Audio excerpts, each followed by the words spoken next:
السلام عليكم ورحمة الله وبركاته. عن أبي هريرة رضي الله تعالى عنه قال قال رسول الله صلى الله عليه وسلم كلمتان حبيبتان إلى الرحمن خفيفتان على اللسان ثقيلتان في الميزان. অর্থাৎ রাসূলুল্লাহ সাল্লাল্লাহু আলাইহি ওয়াসাল্লাম বলেছেন,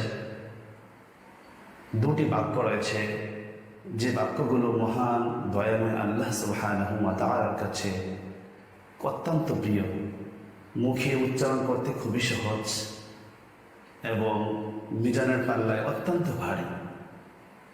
দুটি বাক্য হচ্ছে সুবহানাল্লাহি ওয়া বিহামদিহি সুবহানাল্লাহিল আযীম।